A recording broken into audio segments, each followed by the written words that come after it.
Thanks for joining us today. I'm Reed Wilson, the founder and editor of Pluribus News and the managing editor of Enterprise News for State Affairs. For those of you who don't know, State Affairs is the AI platform for policy and regulatory intelligence built on exclusive reporting and human gathered legislative data. And we're here to talk about NCSL's annual legislative summit in Chicago. Come by our booth in the exhibit hall, booth 5217, for a demo of all of our great products. I'm happy to welcome you back to our annual preview of the National Conference of State Legislatures Legislative Summit happening next week in Chicago. As always, we're joined by my favorite guest of the year, NCSL Chief Executive Tim Storey, the walking encyclopedia of state legislatures. So, Tim, thanks for joining us again. Oh man, I'm super happy to be here. And I read I think I saw your write up for the intro. I'm like, walking encyclopedia, that is a tough moniker to live up to. But I shall do my best, and I will deny it at all terms. But I appreciate the flattery. I've been working around legislatures for 30, 36, 7 years now, 38 maybe, which is weird because I'm only 42 years old. So it makes do the math. But no, I love it and I'm super excited. Thanks for the invitation. You said I was your favorite guest of the year. I'm also suspicious of the flattery. You just have the one show. Is that it? Is it? Oh, no, hey, flattery will get me everywhere, believe me. Yeah. Okay. So let's talk about the big themes you think legislators are going to be obsessed with this year. I want to start with artificial intelligence. We talked a lot about AI last year. Yeah, of What's course. happening this year, and sort of how has that conversation evolved? Wow. Such a big question, right? So once again, like it was the unofficial theme of the last year's summit. It will be the unofficial theme of this year's summit, if not the quasi-official theme. And one of our main, we've given over, we have four general sessions, four plenary main stage sessions. And we tend to avoid policy issues for those things because no matter what policy issue you pick, 38% of the attendees at best are all into it. And then the other are like, well, I'm working on other stuff. So, we don't tend to do a lot of big policy for those main stage events, but we do have a big AI policy session this year. So know about policy. It'll be both policy and philosophy and thoughtfulness about where the world stands with AI.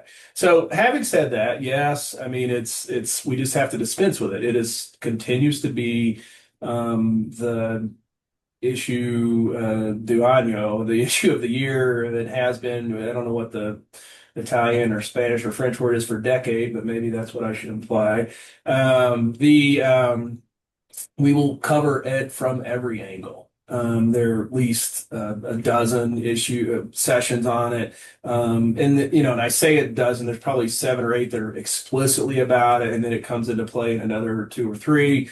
And we have about 100, issue sessions. I want to say roughly, and so it's a giant percentage will orient towards AI. Now, here's the thing: AI now has like an increasing root network of sub issues that we're talking about, and data centers is the big one. I think we're going to touch on that in a second, and deep fakes, election misinformation. We're in election season, and now there's stories here and there about people are running these really nice AI generated. I say nice. They're not nice, but they're kind of vicious sometimes. But I've seen a few of these ads, and they're impossible. They look real. I mean, it's you kind of. I think there's a little subconscious part. Like, well, that's maybe AI, but if it is, it's very effective. So that's part of it. I just think there's been this. I sense a little bit of a shift. I was at a major conference a couple weeks ago. A lot of fiscal folks, budget guys, and they had a remarkable panel. It was very well attended at McCormick Place, coincidentally, in Chicago, and there was this big conversation about how people are really starting to use it in their agencies, in state agencies and in legislatures too, for that matter. And I just sense that somehow the conversation in maybe the last 2 years has gone more from kind of theoretic, esoteric to like, the number of people who are now acquainted, if not very acquainted with the tools has gone up. So now like it's not just a handful of nerds who, were the first to have the Mosaic web browser, if that rings a bell for it. Probably does for you, Reed, if I know you. And so it was not just this little sub, weird group in the corner. It's everybody.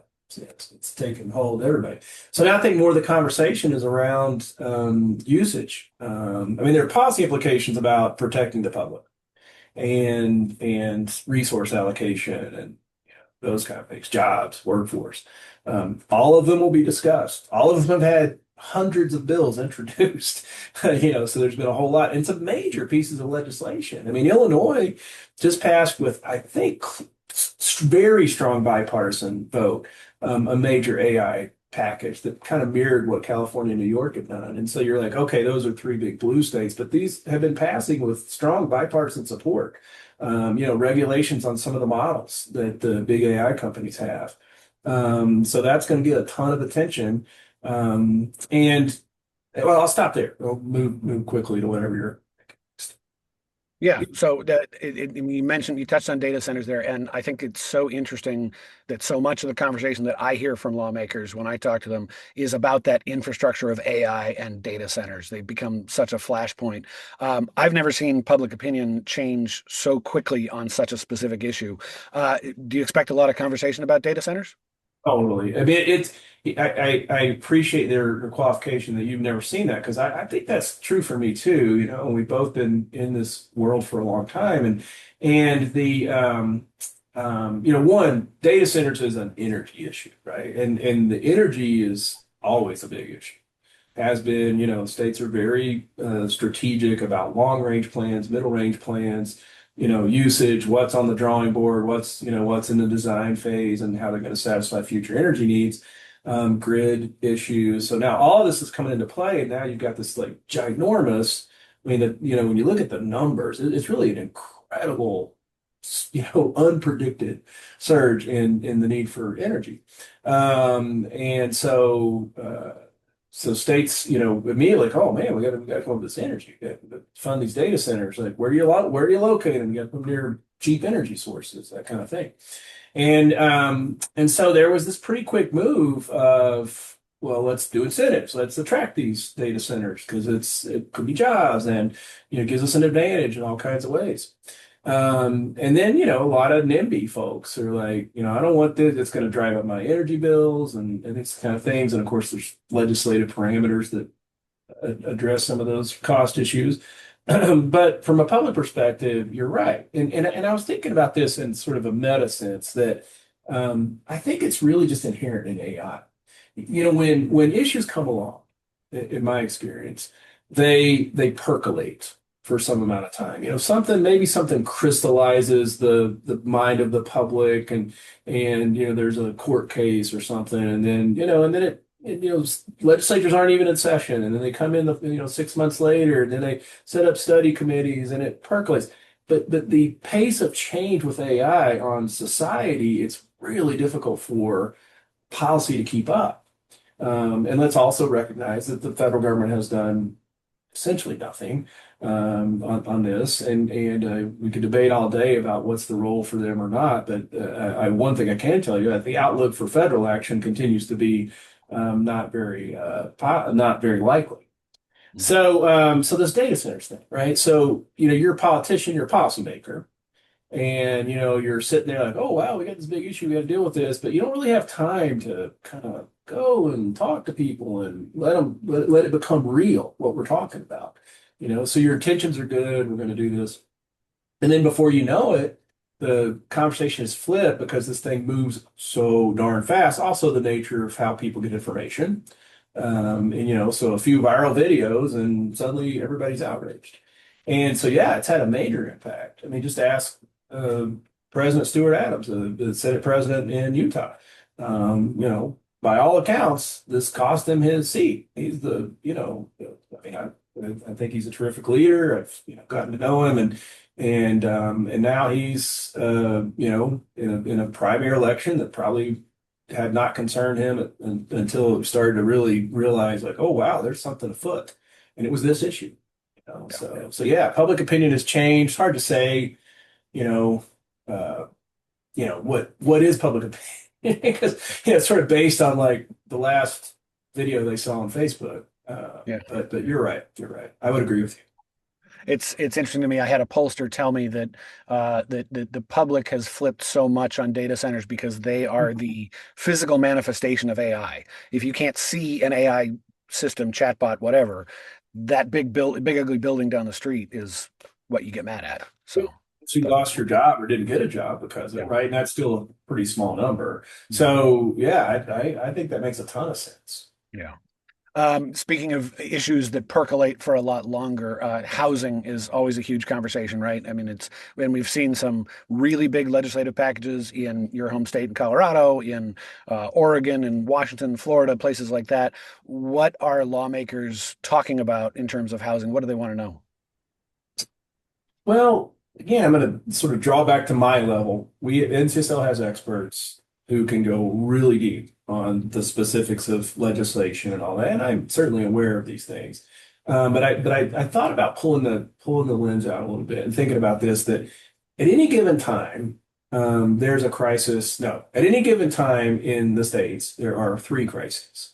And those crises tend to have a shelf life of, let's say, 5 years. And take the opioid crisis. You probably recall when, the nation was grappling with an enormous problem that had really touched rural, urban, everybody's lives. I mean, it was really affecting a large number of Americans' lives.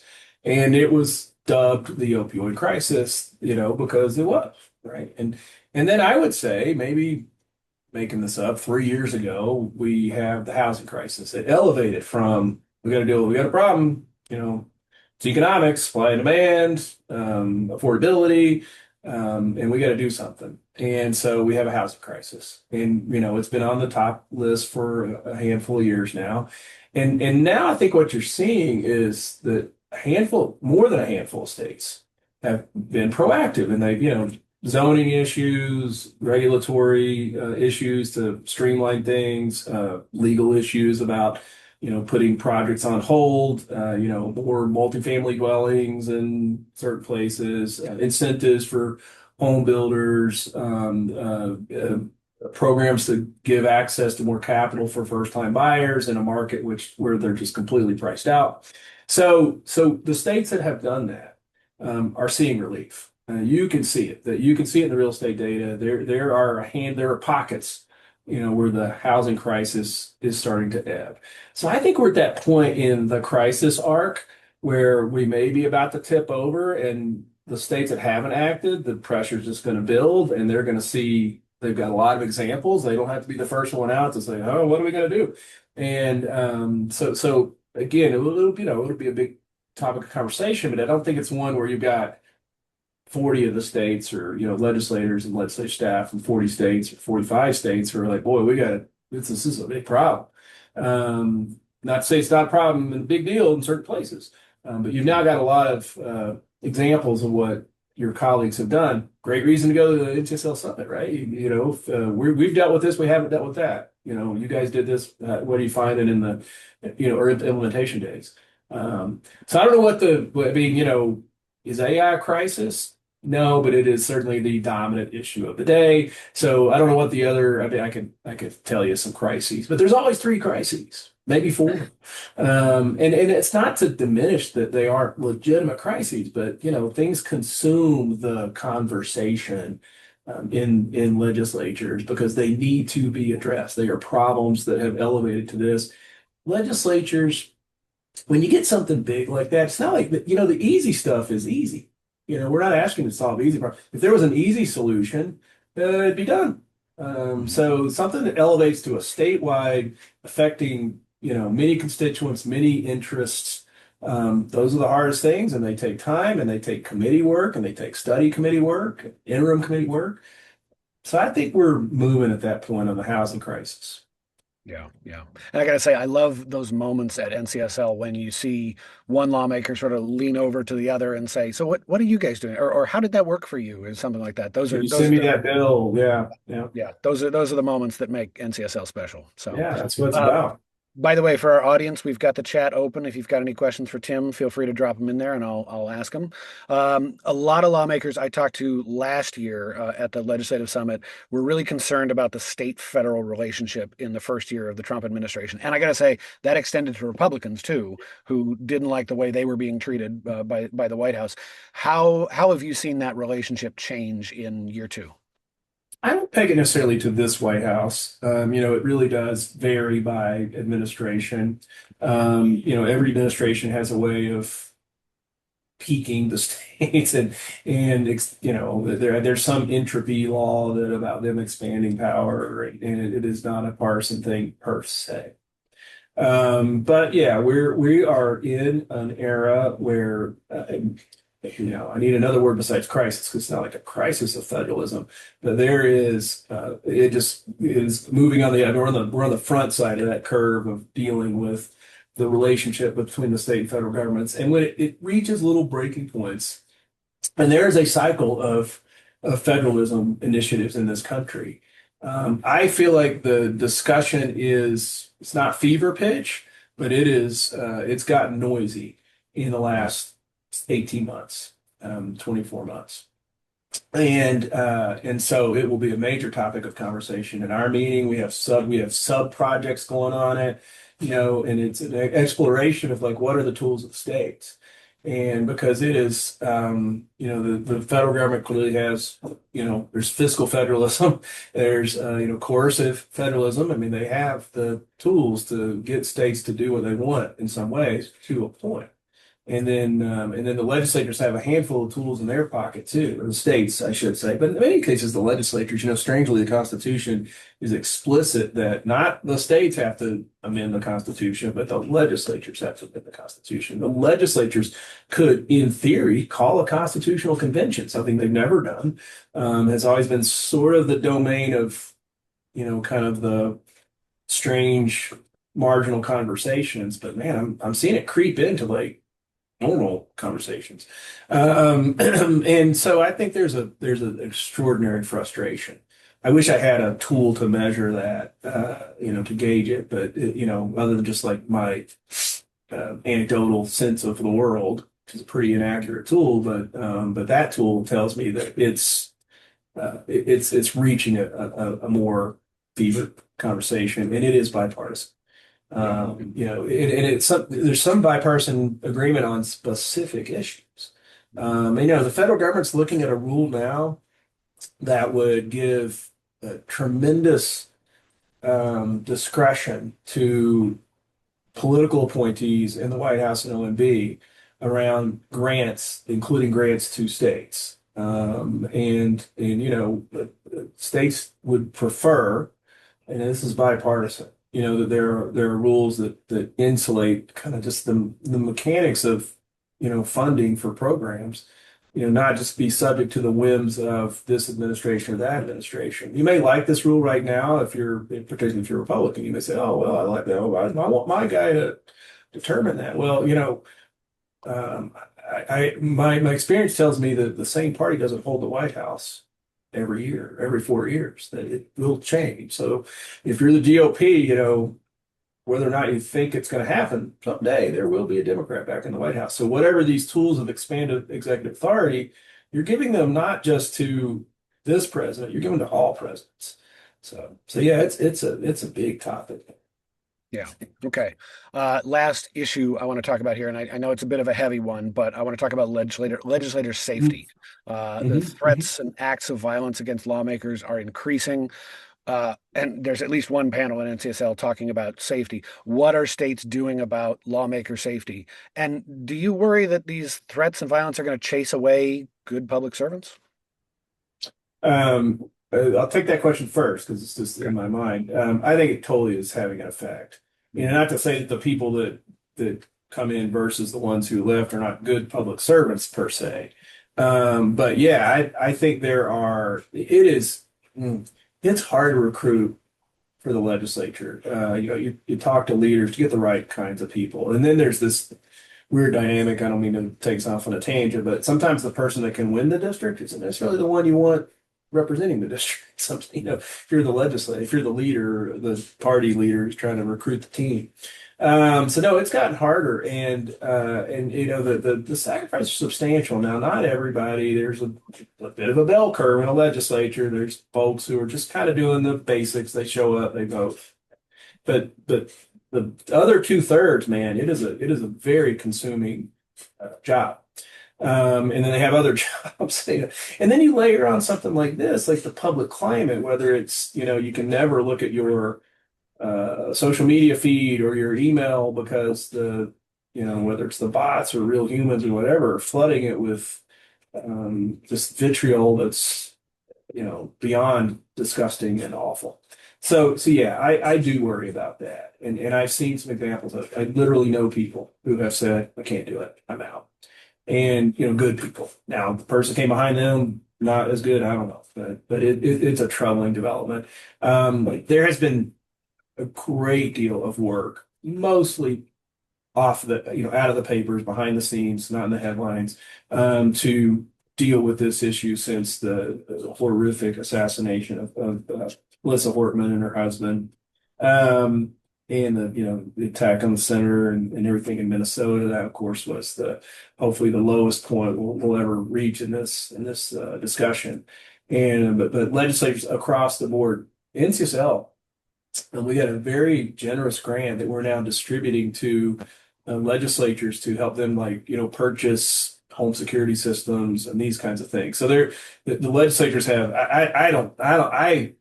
I think, 45 of the 50 legislatures took this on, and continue to take it on and see what works, what doesn't, what's the limits on their budgets. I mean, you can't have security teams. We're not Congress, right? You don't have unlimited. We have to balance our budget. I mean, it's kind of true, right? I mean, those guys can just spend. I mean, the Congress spends 2 or 3 times more money than every other parliament in the world.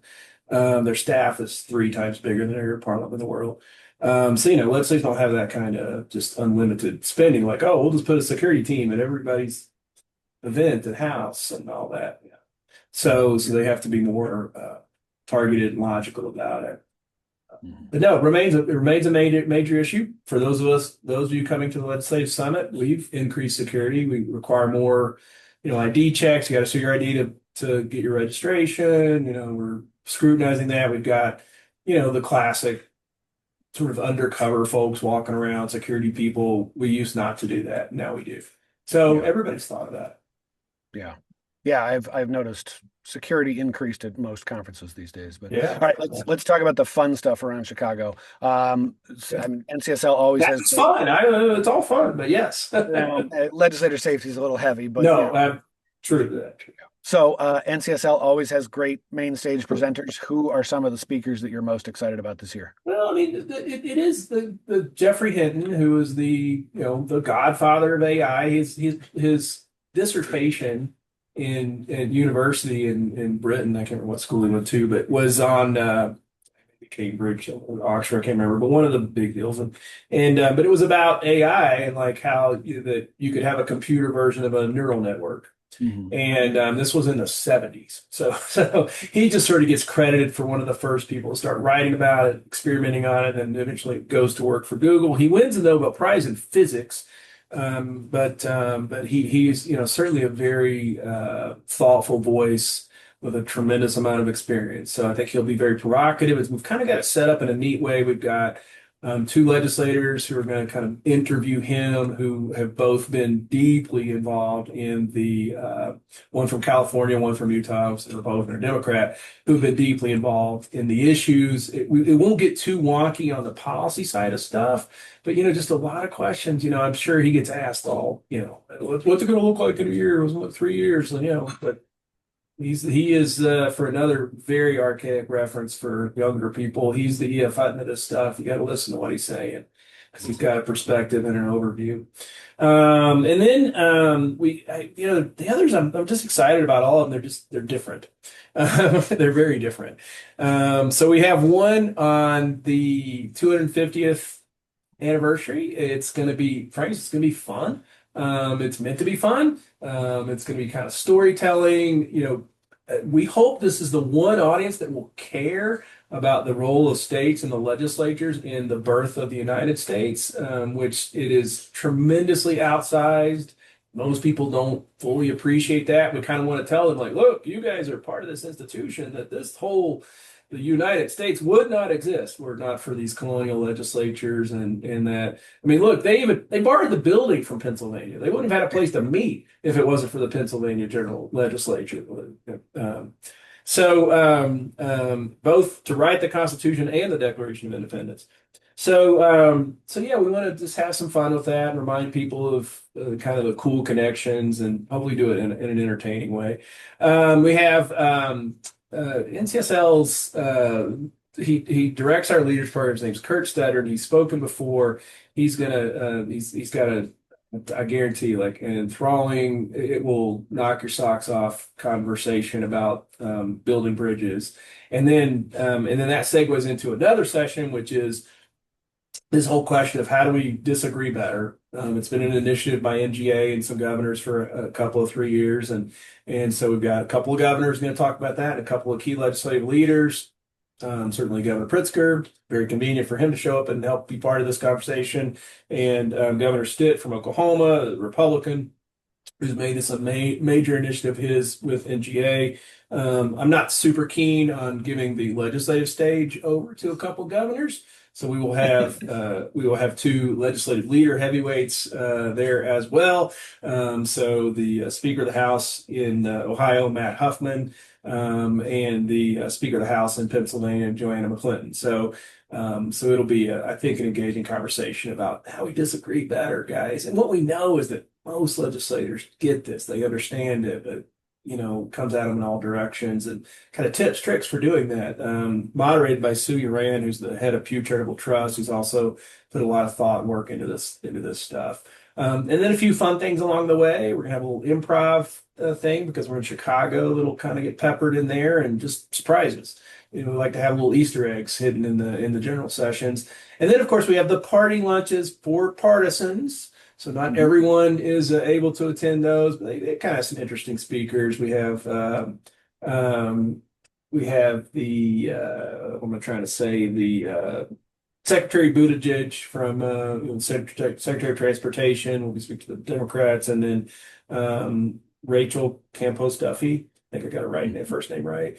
Who's an author and a Fox TV host personality, and married to the current Secretary of Transportation. That's kind of coincidence, but just so happens.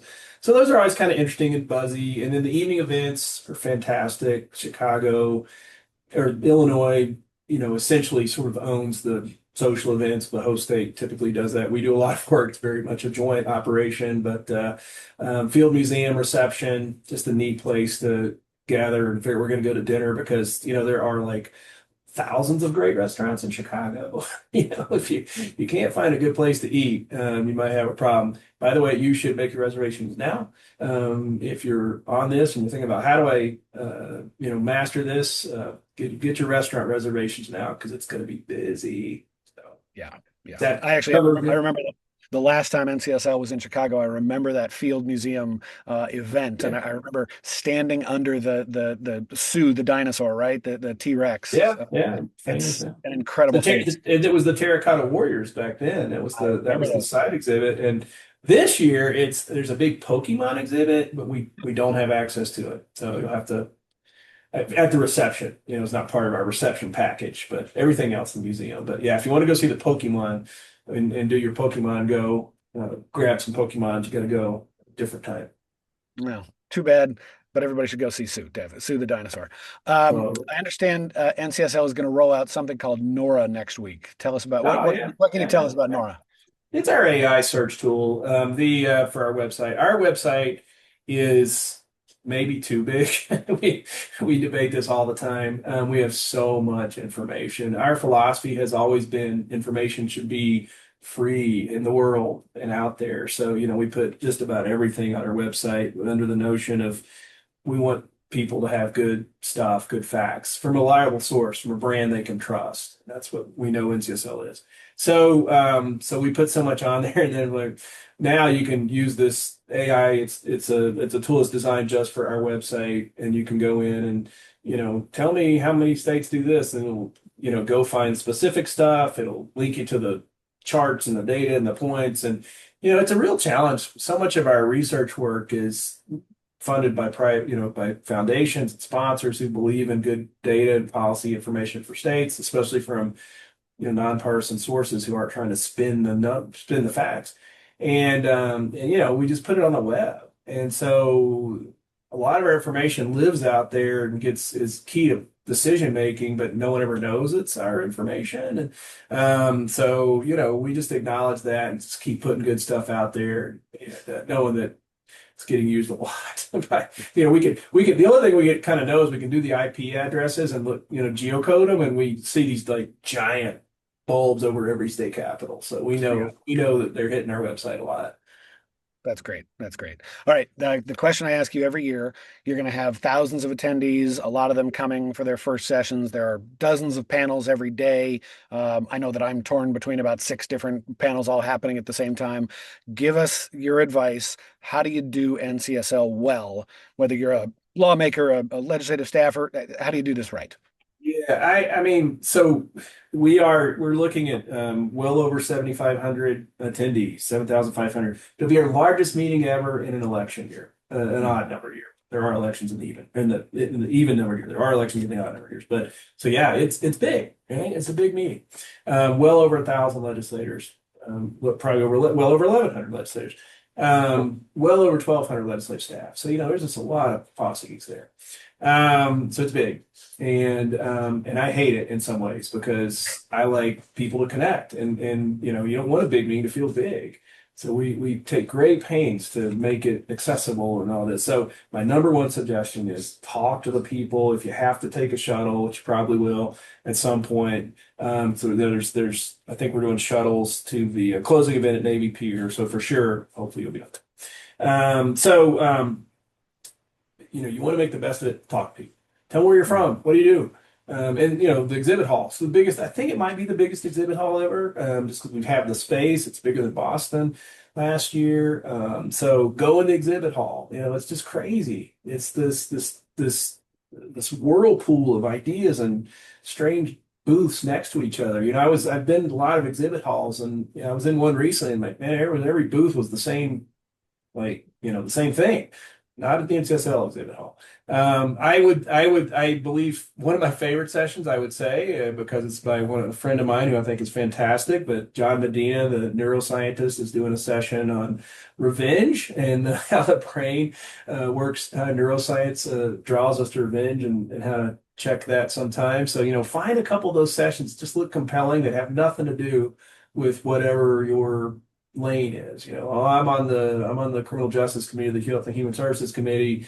Great, go to those sessions, look up the track, but go to a few of the others. Don't overdo it. It can be a marathon. There's the bike ride early one morning at like 6:30. There's the 5K at 6:30 on Tuesday, which I'm planning to run. So you can get up and be going very early, and then guess what? There's stuff to do late into the evening. So you got to really, really pace yourself, and do it that way. But get to know somebody, make connections, go to the international stuff, talk to those folks, but y'all have so much in common. And again, with the private sector people, there's so many government relations people there.